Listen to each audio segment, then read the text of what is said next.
Nah, ayolah, saya itu mengajak Kimat kalau pengen ilmiah, ya ayo kita pakai metodologi yang mana. Jangan kemudian hanya kesimpulan pribadi, pendapat pribadi, kemudian disampaikan di muka umum seolah-olah itu adalah kebenaran personal gitu loh. Ini nggak bisa. Nah, ini yang kemudian akhirnya tidak ilmiah gitu loh. Wong ini keturunannya banyak, yang mengisbat juga banyak, para nasab-nasab dunia juga banyak yang mengisbat. Ya, sebentar Mas Farid, saya bertanya lagi tentang sosok menentukan bahwa sosok Ubaidillah itu adalah historis, katakan sosok historis. Nah, untuk menentukan sosok historis itu pakai apa? Atau tandanya apa? Atau mungkin fakta-faktanya itu apa? Apakah Mas Farihin itu sudah menemukan itu atau belum? Silakan Mas. Nah, untuk mencari tahu seseorang sosok itu historis atau tidak, ya selain kita mencari dalam sebuah bentuk catatan berupa manuskrip, baik sumber primer maupun sumber sekunder, kita mencari data ataupun bukti arkeologis gitu. Nah, arkeologis ini berupa benda, ya berupa benda, bisa itu bentuknya bangunan, ya yang bentuknya cagar budaya, bisa itu ataupun masjid dan yang lain-lain yang berupa fisik. Nah, kita coba cari di sana. Nah, oleh sebab itu, makamnya Sayyid Ubaidillah sendiri itu juga ada di Yaman. Gitu. Nah, saya pikir masih dengan kawan saya bukan alumni Yaman, tapi kawan-kawan saya banyak yang alumni Yaman. Dan kawan-kawan saya alumni Yaman itu mereka mengiyakan bahwa Sayyid Ubaidillah adalah anak Ahmad bin Isa. Itu. Kita sudah sepakat itu Pak Profesor Ikam bahwa satu, tidak ada kitab dari mulai wafatnya Ahmad bin Isa sampai abad 9 menyebutkan Ahmad bin Isa ini hijrah ke Yaman. Dan ini sudah terkonfirmasi oleh masyarakat Yaman sendiri.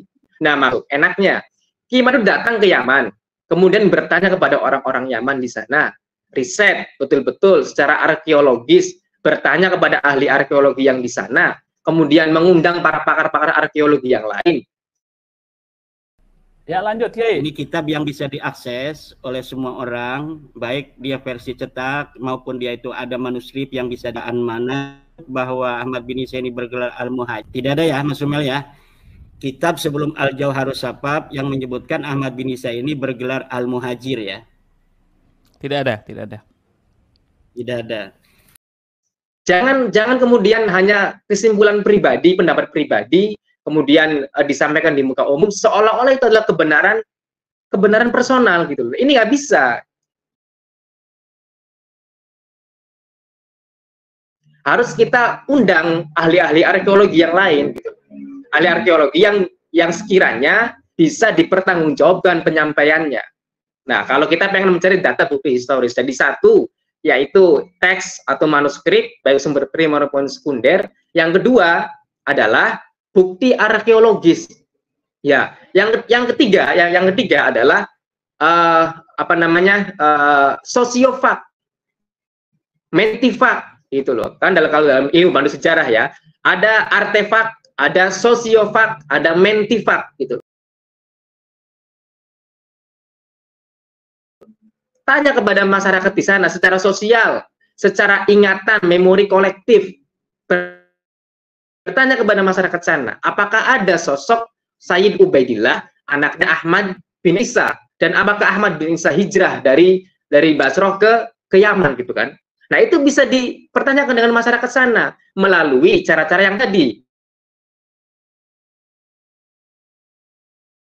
Bisa melalui manuskrip, bisa melalui arkeologi, bisa melalui mentifak, bisa melalui sosiofak gitu loh. Itu banyak ilmu bantu yang bisa kita lakukan dalam menentukan seseorang itu sosok historis atau bukan. Kalau menyatakan tidak ada, barulah boleh berkesimpulan Kimat menyatakan bahwa Ubaidillah itu tidak ada. Bisa melalui manuskrip. Kita sudah sepakat itu Pak Profesor Ikam bahwa satu, tidak ada kitab dari mulai wafatnya Ahmad bin Isa sampai abad 9 menyebutkan Ahmad bin Isa ini hijrah ke Yaman, dan tidak ada satu kitab pun dari mulai wafatnya Ahmad bin Isa sampai abad ke-9 yang menyebutkan Ahmad bin Isa itu bergelar Al-Muhajir. Nah, dari narasi ini bahwa hijrahnya Ahmad bin Isa ke Yaman itu tidak terverifikasi oleh data-data atau sumber-sumber sezaman maupun setelahnya sampai abad 9. Begitu pula Ahmad bin Isa yang sekarang ini bergelar Al-Muhajir, begitu luar biasa gelar Al-Muhajir itu tidak dikenal pada saat Ahmad bin Isa itu masih hidup. Setelah Ahmad bin Isa itu meninggal dunia pada tahun 345, itu pun masih dalam tanda kurung yang di dalamnya ada tanda tanya, wafat 345 itu, karena yang saya temukan di dalam kitab Al-Ghaibah itu bahwa Ahmad bin Isa itu sedang berada di kota Madinah pada sekitaran tahun 230-an Hijriah. Kalau misalnya pada tahun itu dia umur 230 Hijriah itu dia masih berada di kota Madinah, lalu dikatakan dia meninggal itu adalah 345, artinya dia itu sangat jarang sekali ya orang sampai bisa hidup sampai umur 131 tahun. Wong ini keturunannya banyak, yang mengisbat juga banyak, para nasab-nasab dunia juga banyak yang mengisbat, termasuk Said Mahdi Rojai sendiri gitu. Itu pranknya Syekh Mahdi Rojai untuk Balawi. Nah ini kok, ini kan seperti mengingkari matahari yang bersinar di siang bolong gitu loh. Coba kita lihat itu di dalam tulisan Syekh Mahdi Rojai kemarin yang di-share oleh teman-teman ke saya. Katanya ini dipublish oleh Umil Abbas di dalam halaman Facebooknya bahwa Syekh Mahdi Rojai kembali menandatangani ketersambungan nasab Ba'alawi. Saya lihat di situ kalimatnya la syakka wala syubhata fi siyadati hadhil usrati syarifati al-muntasibati ila Ubaidillah ibni Ahmad al-Muhajir. Dan tidak ada satu kitab pun dari mulai wafatnya Ahmad bin Isa sampai abad ke-9 yang menyebutkan Ahmad bin Isa itu bergelar Al-Muhajir. Tanda tangan Syekh Mahdi Rojai dengan stempel. Ini prank dari Syekh Mahdi Rojai kepada keluarga Ba'alawi. Bagaimana saya mengatakan ini prank? Karena yang diyakini oleh Syekh Mahdi Rojai sekarang ini, mereka bukan turunan Nabi, tapi al-muntasibati ila Ubaidillah bin Ahmad al-Muhajir. Dan tidak ada satu kitab pun dari mulai wafatnya Ahmad bin Isa sampai abad ke-9 yang menyebutkan Ahmad bin Isa itu bergelar Al-Muhajir. Turunan Ubaidillah. Turunan Ubaidillah, yakin la syakka wala syubhata, ini turunan Ubaidillah kata Syekh Mahdi Rojai, bukan turunan Rasulullah Muhammad sallallahu alaihi wasallam. Nah, ayolah, saya itu mengajak Imat kalau pengen ilmiah ya, ayo kita pakai metodologi yang mana, itu Pak Yusuf. Nah, sementara itu dalam manuskrip Nusantara juga menyatakan bahwa Ubaidillah itu sosok historis, bukan sosok ahistoris gitu loh.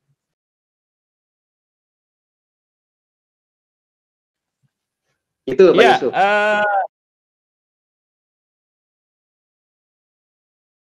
Saya langsung ke tadi menarik itu ada manuskrip, kemudian artefak dan sebagainya. Saya langsung ke Gus Aziz Jajuli. Gus Aziz, kan Anda lama di Yaman, ya.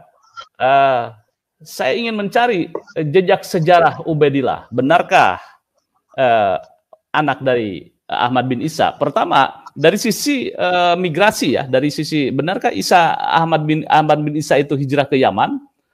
Kemudian di situ katanya juga ada kuburannya Ahmad bin Isa, kemudian juga di situ ada kuburannya Ubaidillah. Nah, mungkin Anda bisa mencoba gitu, melihat bahwa sisi sejarahnya, bahwa faktanya itu ada dari sisi arkeologisnya, kemudian manuskripnya. Silakan Gus Aziz.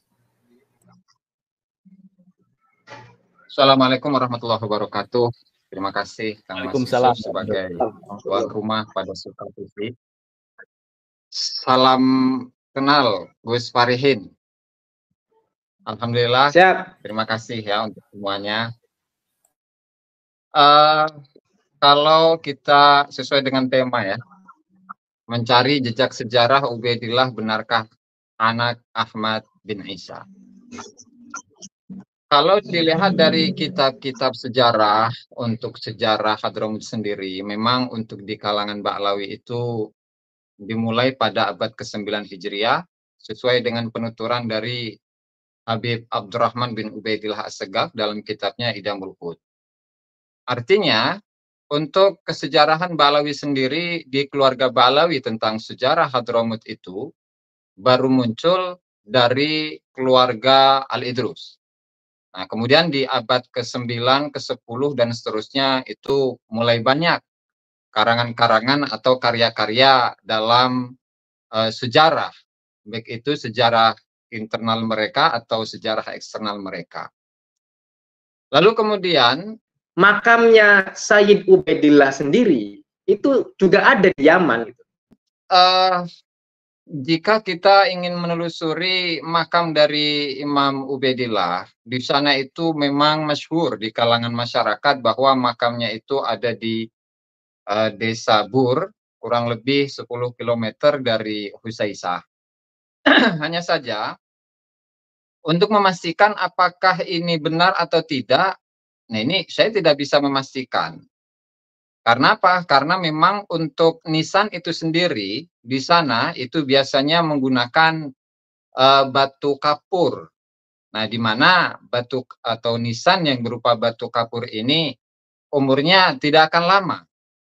Artinya dalam waktu antara 30 tahun, 50 tahun, itu sudah diganti. Makanya misalkan ketika kita itu menemukan foto dari sahabat-sahabat, dari saudara-saudara mengenai kuburan dari kuburan dari Ubaidillah, itu merupakan nisan yang baru. Karena memang untuk nisannya itu sendiri tidak seperti nisan yang misalnya seperti nisannya Maulana Malik Ibrahim yang ada di Gresik. Yang dari sisi bentuknya itu ada kemiripan dengan nisan-nisan yang ada di di Aceh ya, dengan raja-raja Aceh itu ada kemiripan.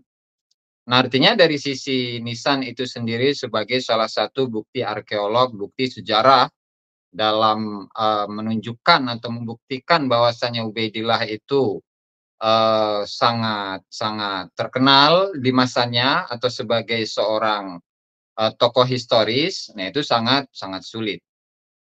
Nah, kemudian ketika menelusuri kitab-kitab dari ulama-ulama Hadramut mengenai kesejarahan atau ketokohan dari Imam Ubaidillah ini pun juga tidak saya dapatkan.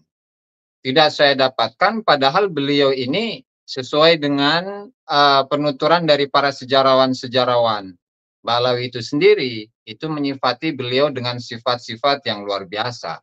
Sebagai seorang imam, sebagai seorang mujtahid, sebagai seorang al-hafidh fil hadis ya, seorang hafidh dalam ilmu hadis dan lain sebagainya. Namun bukti-bukti baik berupa catatan, berupa manuskrip, berupa karya dan lain sebagainya itu tidak kita dapatkan sama sekali.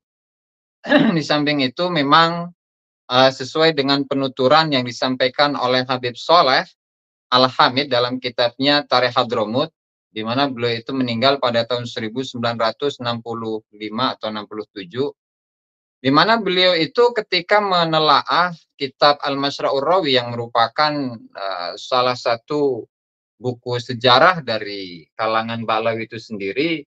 Nah, di sana ada dua versi.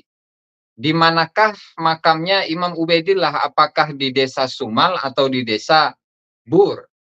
Nah, lalu kemudian setelah itu baru ada kesepakatan. Setelah abad ke-12 Hijriah baru ada kesepakatan, mereka menunjukkan bahwasannya makamnya Imam Ubaidillah itu berada di desa Sumal. Nah, hal yang serupa disampaikan juga oleh Habib Abdurrahman bin Muhammad Al-Masyhur dalam kitabnya Syamsul Dhahirah, bahwa beliau itu dimakamkan di Sumal, dan menurut pendapat yang kedua itu dimakamkan di desa Bur atau kebalik itu. beliau dimakamkan di desa Bur, lalu kemudian pendapat yang kedua itu beliau dimakamkan di desa Sumal.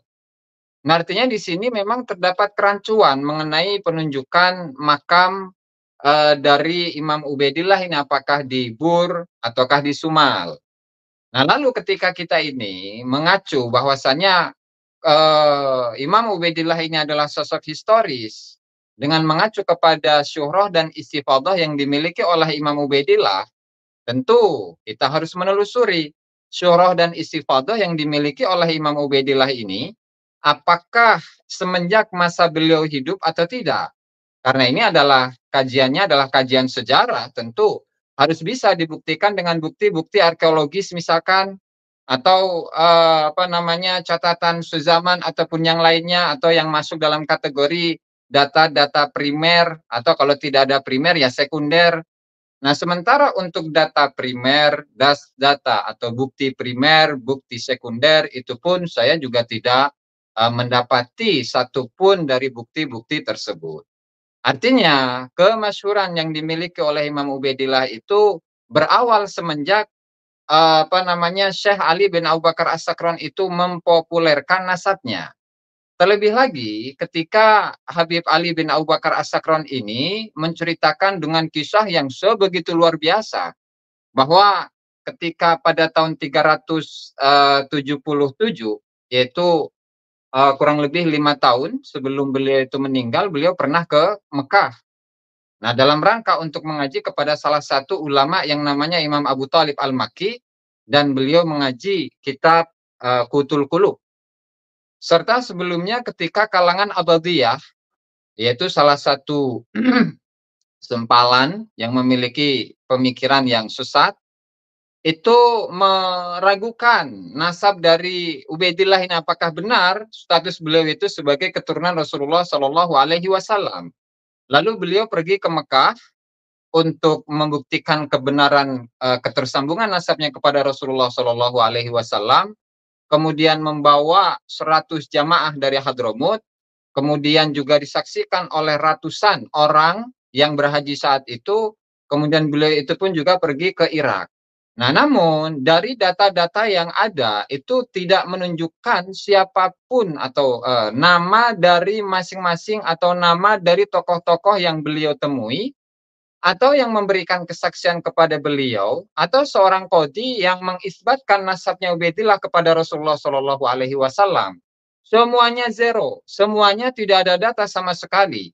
Karena memang yang membesar-besarkan nasabnya, ketersambungan nasab beliau kepada Rasulullah Shallallahu Alaihi Wasallam itu adalah Habib Ali bin Abu Bakar As-Sakran pada masa abad ke-9 Hijriah itu. Karena memang untuk sebelum masa Syekh Ali bin Abu Bakar As-Sakran sampai dirunut ke belakang, artinya sampai kepada masanya Imam Ubaidillah itu sendiri, itu tidak saya dapati sama sekali siapa saja ulama-ulama yang menunjukkan atau menceritakan bagaimana ketokohan dari Imam Ubaidillah. Bahkan yang diklaim, misalnya seperti Syekh Abdullah bin As'ad Al-Yafi'i, salah satu sejarawan asal dari Yaman, asal dari Hadramut, lebih tepatnya dari kota Aden, itu pun dalam kitabnya Mir'atul Jinan, bahwa dalam kitab ini itu menceritakan setiap kejadian-kejadian yang terjadi dari tahun ke tahun, dari masa ke masa, dan saya runut itu, tidak satupun tokoh dari keluarga Balawi itu diceritakan. Jangankan Ubaidillah, satu tokoh dari keluarga Balawi itu sendiri, bahkan beliau ini berada pada masa setelah Pakai Muqaddam ya, karena beliau itu meninggal tahun 770-an. Artinya di tahun itu tidak terekam sama sekali tokoh-tokoh dari Balawi, jangankan Ubaidillah. Tokoh-tokoh semacam Al-Faqih Muqaddam itu tidak terekam di dalam kitabnya Mir'atul Jinan itu. Nah, sehingga dari kesimpulan yang ada bahwa dari kitab-kitab sejarah yang ditulis oleh para ulama Yaman atau ulama-ulama Hadramut secara khusus, itu memang tidak merekam sama sekali bagaimana kesejarahan dari seorang tokoh yang bernama Imam Ubaidillah. Barangkali itu saja yang saya sampaikan, Kang Mas Yusuf. Oke, Satu lagi, bahwa tidak ada fakta atau kitab yang menerangkan bahwa ada kitab yang menerangkan Ahmad bin Isa hijrah ke Yaman. Yang kedua, juga kan fakta historisnya adalah harus ada makam atau artefak. Katakanlah makam Isa bin Ahmad, kan saya pernah dengar bahwa Gus Jazuli mengatakan ada memang makamnya di di Yaman. Menjadi sebuah dasar. Memang hijrah beliau itu, tetapi dari pernyataan kitab-kitab yang diutarakan Kiai Imad adalah tidak ada. Mungkin Anda bisa memberikan sebuah pemaparan. Silakan. Ya. Jadi memang untuk dari data-data yang ada yang saya telusuri itu memang tidak menemukan sedikit pun fakta mengenai kesejarahan dari Imam Ubaidillah kecuali dari kitab-kitabnya Ba'alawi itu sendiri. Nah, adapun makam itu pun di masanya siapa namanya Habib Muhammad bin Abu Bakar Asyili itu untuk menentukan makam itu sendiri itu memang tersisa beberapa makam-makam dari beberapa anaknya Ubaidillah. Misalkan Ubaidillah ini memiliki beberapa anak, misalkan Alwi, Jadid, kemudian Basri. Nah, Jadid dan Basri itu nggak diketahui makamnya di mana. Nah, sehingga untuk menentukan apakah itu benar makamnya Ubaidillah atau tidak, ya Allahu alam, tidak, karena memang tidak ada data sama sekali, dan untuk bukti arkeologis itu pun juga tidak ada. Nah, kemudian juga untuk makamnya Ahmad bin Isa itu sendiri itu pun penemuan untuk makam Ahmad bin Isa itu sendiri itu pun juga melalui kasyaf. Maka di dalam tadi yang sebagaimana disebutkan oleh Kang Mas Yusuf Mars tadi, bahwa untuk makamnya Ahmad bin Isa yang ada di Husaisah itu belum diketahui. Makanya siapa namanya Habib Umar bin Abdurrahman Shahibul Hamra dalam kitabnya Fathur Rahimir Rahman belum mengatakan walam yu'rafil ana maudhi'u qabrihi, dan sampai sekarang lokasi dari makamnya Ahmad bin Isa itu tidak diketahui. Nah, meskipun beberapa tokoh-tokoh Ba'alawi sebelumnya, misalkan seperti Abdurrahman As-Segaf, kemudian Abdullah bin Abu Bakar Al-Idrus, itu menziarahi Husaisah, ya, satu perkampungan yang ada di Yaman. Namun mereka tidak mengetahui manakah lokasinya, karena yang mereka ketahui, yang mereka ziarahi itu hanya perkampungannya saja tanpa menentukan lokasi dari makamnya Ahmad bin Isa itu. Mereka tidak menentukannya. Yakni mereka hanya menziarahi perkampungan itu saja tanpa mengetahui lokasi sebenarnya makam itu di mana, tidak mereka ketahui. Nah, lalu kemudian setelahnya pada beberapa abad-abad berikutnya, nah barulah di situ makamnya Ahmad bin Isa itu baru ditentukan melalui kasyaf atau qarain, ya, korinah-korinah yang ada.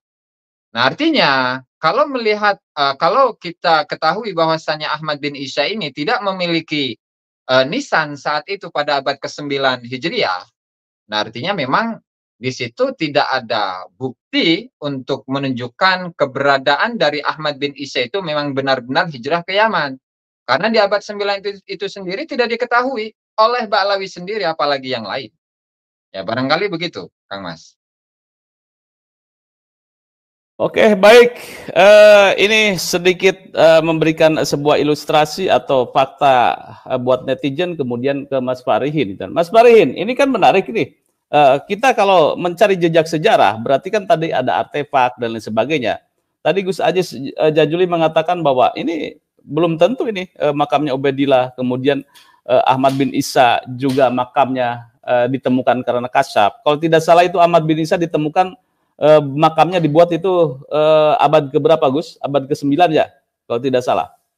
Kurang lebih setelahnya, karena di abad 9 itu sendiri belum ditentukan makamnya. Belum ditentukan. Berarti makam yang sekarang apakah ada mayatnya atau tidak, itu kita tidak tahu, ya. Baik. Mungkin bisa menanggapi itu Mas Farihin, silakan. Jadi kalau kemudian, apa yang tadi disampaikan oleh Gus Aziz Jazuli tadi mengenai riwayat kitab-kitab mengenai makam Ahmad bin Isa, makam Said Ubaidillah, bahkan narasi yang sangat keras mengatakan bahwa itu dibuat baru abad ke-9 Hijriah. Siapa yang membuat makam Said Ubaidillah itu? Siapa yang membuat makam Ahmad bin Isa itu? Kemudian apa agak terkendala dengan sinyal. Ya baik, Gus mungkin bisa dijawab ini. Dalam sebuah keterangan siapa sebetulnya yang membuat makam Ubaidillah? Tepatnya tahun berapa? Nah ini juga Kiai Abdullah bin Nuh itu menulis tentang riwayat Ahmad bin Isa yang Al-Muhajir ya, termasuk Said Ubaidillah. Beliau konsen kepada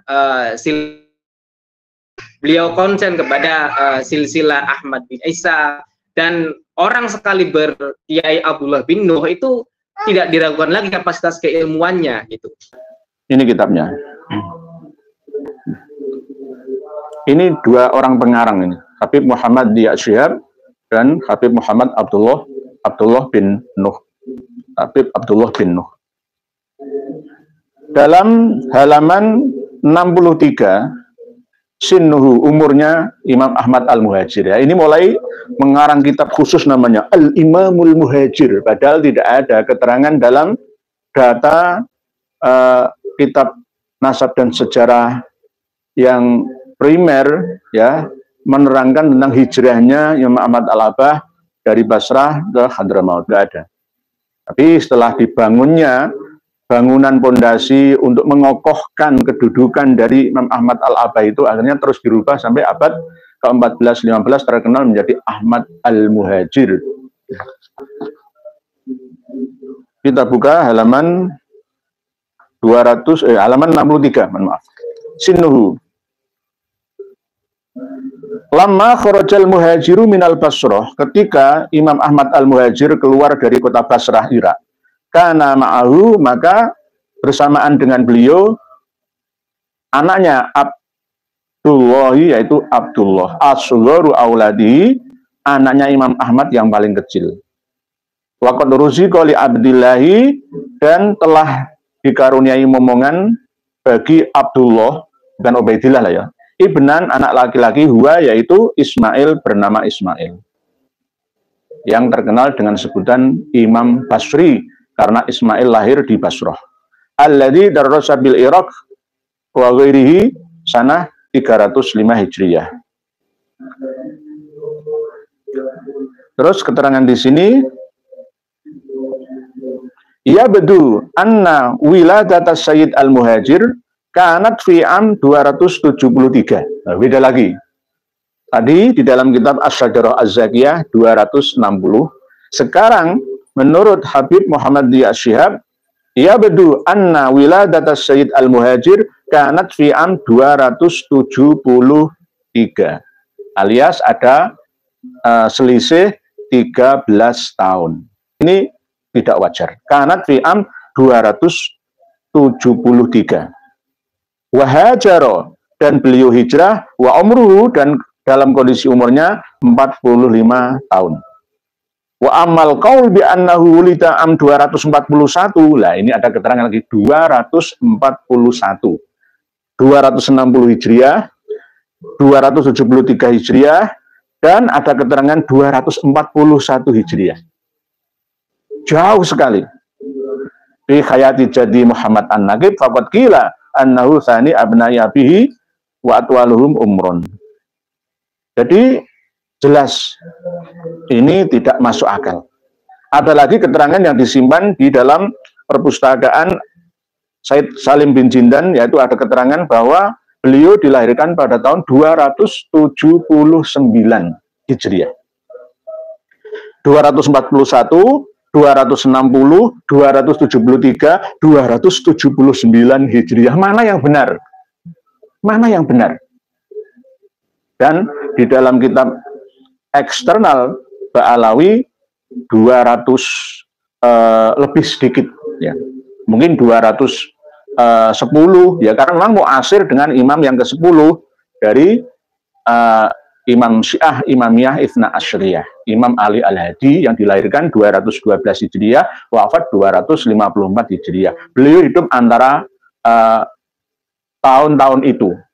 Di usia Imam Ali Al-Hadi yang cuma 42 tahun yang meninggal gara-gara diracun itu, beliau sudah dewasa. Beliau Imam Ahmad Al-Abah itu sudah dewasa. 235 Hijriah itu pernah datang ke daerah Suriah, 3 mil dari kota Madinah. Sebagaimana yang telah pernah kami bahas di dalam kitab Al-Ghaibah, halaman 199. Karya Imam At-Tusi. Ini seorang Syiah Imamiyah Itsna Asriyah. Mulai dari keterangan halaman 198 sampai 199. Ini tahun 235 Hijriah. Mana yang benar? Antara 5 ya pendapat tentang hari, ya, bulan dan tahun kelahiran Imam Ahmad Al-Abah. Ini tidak boleh terjadi karena selisihnya itu sangat-sangat fatal, gitu. Sangat fatal. Tidak sesuai dengan syuhrah wal istifadhahnya beliau.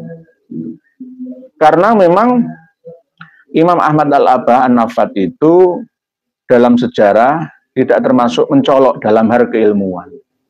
Gitu. Jadi sampai makamnya pun berada di Najaf, ya, di Wadi As-Salam itu tidak diuri-uri, ya, tidak dirawat, dipelihara oleh keturunannya karena sudah berjalan ya sampai sekarang ya ribuan tahun. Jadi ini yang harus kita resapi, ya, dan cermati sekaligus teliti bersama bahwa ternyata tokoh yang selama ini diceritakan oleh para Habib Ba'alawi itu sangat tidak masuk akal. Tapi Imam Ahmad Al-Abah itu jelas, beliau adalah dzurriyyah Nabi Shallallahu Alaihi Wasallam. Cuma ketika tokoh ini diambil alih oleh kaum Ba'alawi yang ada di Hadrami, dibawa lagi ke Indonesia, Filipina, ya, Malaysia, Kamboja, Vietnam, ya, akhirnya menjadi satu sosok yang berbeda. Sosok yang berbeda. Buktinya mana? Ya ini jelas. Di dalam kitab Al-Imam Al-Muhajir karya Muhammad bin Nuh, di sini menyebutkan beliau Imam Ahmad Al-Abah itu dilahirkan di kota Basrah pada malam Jumat tanggal 13 Jumadil Ula tahun 241 Hijriah. 241 Hijriah. Masuk akal apa enggak? Kalau 241, ya benar muasir dengan Imam Ali Al-Hadi yang wafat 254. Masuk akal. Tetapi 235 Hijriah itu sudah berjalan, ya, ke sana kemari dari Irak sampai Madinah karena memang ayahnya Isa Ar-Rumi itu juga seorang nakib. Muhammad An-Nakib itu seorang nakib pencatat nasab keturunan Nabi di Madinah. Imam Ali Al-Uraidi itu juga berada di Madinah. Al-Uraid, ya, Uraid itu termasuk daerah di Madinah. 241 Hijriah. Hari malam Jumat tanggal 13 Jumadil Ula atau Jumadil Awal. Bagaimana ini bisa terjadi? Berarti simpang siur. Kesimpang siuran data ini tidak bisa dijadikan referensi. Karena apa? Sangat mencolok selisihnya. Kalau hanya setahun, 2 tahun, 3 tahun itu wajar, ya. Mulai dari 200 antara 210 Hijriah, ya, 241 Hijriah, 260 Hijriah, 273 Hijriah, 279 Hijriah, sangat-sangat mencolok. Sangat-sangat mencolok. Sebagai seorang tokoh yang masyhur, yang syuhroh. Terkenal di mana-mana, seorang yang As-Sayyid, As-Syekh, Al-Imam, Misbahul Dhulam, Abul A'immatil A'lam. Gelarnya itu banyak sekali. Silahkan Anda renungkan sendiri apa yang saya sampaikan ini. Dengan dasar kitab Asy-Syajarah Az-Zakiyah, kitab Al-Imam Al-Muhajir, karya Habib Muhammad Diyas Syihab, dan kitab Al-Imam Al-Muhajir, karya dari Habib Muhammad bin Nuh. Begitu juga kitab Al-Kitabul Ghaibiyah karya dari seorang Syi'i yang bernama Abi Ja'far Muhammad bin Hasan At-Tusi. Ini jelas membuktikan ya bahwa selama ini sejarah yang dibangun oleh kaum Ba'alawi itu berdasarkan otak-atik, bisa juga gatuk-matuk. Padahal jelas ada data utama bahwa putranya Imam Ahmad Al-Abah An-Nafad itu hanya 3, Muhammad Abu Ja'far di Roy, Teheran Iran, Ali di daerah Ramallah berkembang, lalu juga mempunyai keturunan yang ada di Baghdad, dan Husain di Naisabur. Tidak ada yang menyebar ke Hadramaut, Yaman, kecuali setelah adanya cerita tambahan dari para nasabah, pakar nasab yang mencantumkan tentang nama Abdullah yang menjadi putranya Imam Ahmad Al-Abah, yang akhirnya terus dibangun pada abad 10, 11, 12, hilang lagi, lalu lebih kuat lagi abad 13, 14 Hijriyah sampai sekarang ini menjadi Imam Ahmad Al-Muhajir. Al-Abah An-Nafadnya tidak terlihat, hilang, ditelan oleh massa. Karena sering digaungkan, disampaikan, dipropagandakan terus-menerus, Al-Muhajir, Al-Muhajir, Imam Al-Muhajir, kadang-kadang Ahmadnya hilang, jadi Imam Al-Muhajir saja. Kadang disebutkan Imam Ahmad Al-Muhajir. Para pemirsa dan pendengar sekalian, saudara-saudariku semuanya, silahkan panjenengan semua nilai ya, mana ya sejarah yang akurat. Ya. Kitabnya ada, baik kitab internal Ba'alawi ataupun kitab eksternal Ba'alawi yang mencantumkan tentang tarikh biografi kelahiran dari Imam Ahmad Al-Abah An-Nafad. Ada yang 210, ada yang 241, ada yang 260, ada yang 273 Hijriah, dan ada yang 279 Hijriah. Selisihnya itu sangat-sangat lama, sangat banyak. Ya. Kalau cuma 2-3 tahun itu wajar. Ya. Nah ini yang akan kita jadikan sebagai bahan ya pertimbangan kita untuk menilai sejarahnya Imam Ahmad Al-Abah itu bagaimana. Jadi apakah ini sejarah buatan karya kaum Ba'alawi saja atau bagaimana? Simpang siur informasi yang disampaikan oleh keturunannya Ali bin Ahmad Al-Abah An-Nafad, keluarga Al-Qobiji, ya, termasuk seorang nasabahnya ada yang bernama Adnan, itu mengatakan Al-Muhajir ila Indonesia, Pakistan, India, tahun 313 Hijriyah, minal Baghdad, bukan minal Basrah, minal Baghdad ila Indonesia. Jadi bukan minal Basrah ila Hadramaut, Yaman, bukan. Itu. Inilah yang perlu saya sampaikan. Kitabnya ini, kitabnya ini, kitabnya ini, dan kitabnya ini. Ini 2 kitab karya 2 orang Habib, Muhammad Li'asyab dan Habib Abdullah bin Nuh. Jadi bisa dipertanggungjawabkan informasi ini. Mana yang benar, kesimpang siuran ini mana yang mendekati titik kebenaran. Panjenengan sendiri yang menilai, ternyata memang bangunan yang dibangun oleh sejarawan Ba'alawi itu kurang kokoh, mudah untuk dirubuhkan. Karena apa? Ada data-data yang lebih kuat, ya, bahwa ternyata Imam Ahmad Al-Abah itu tidak hijrah dari Basrah. Maka dari itu, kalau memang kemudian makamnya Ahmad bin Isa, makamnya Sayyid Ubaidillah dianggap ahistoris, dan tokoh-tokohnya dianggap ahistoris karena tidak ada bukti arkeologi maupun teks yang sezaman. Maka pertanyaan saya kembalikan kepada Ki Imad, kenapa beliau bisa mengisbat Musa al-Kadzim sebagai leluhur Sunan Gunung Jati?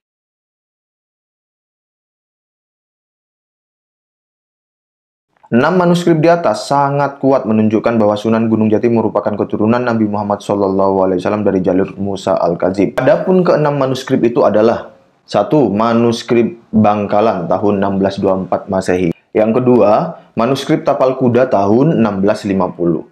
Yang ketiga, manuskrip Pamekasan tahun 1700 Masehi. Manuskrip yang keempat, manuskrip Syekh Hasan Muhyi tahun 1778 Masehi. Yang kelima, asal-usul Kesultanan Cirebon tahun 1809 Masehi. Yang keenam, tinjauan kritis sejarah Banten 1913 Masehi. Tinjauan kritis sejarah Banten adalah buku yang berasal dari disertasi Profesor Husein Jayadiningrat. Dalam buku ini disebutkan 6 versi silsilah Sunan Gunung Jati yang diambil dari sumber-sumber tua, di antaranya Daftar Raja-Raja Banten dari Priangan, Sejarah Banten Rantai-Rantai, Abdul Kahar, Sejarah Para Wali dalam kurung Jawa, Sejarah Para Wali dalam kurung Sunda, dan Wawacan Sunan Gunung Jati.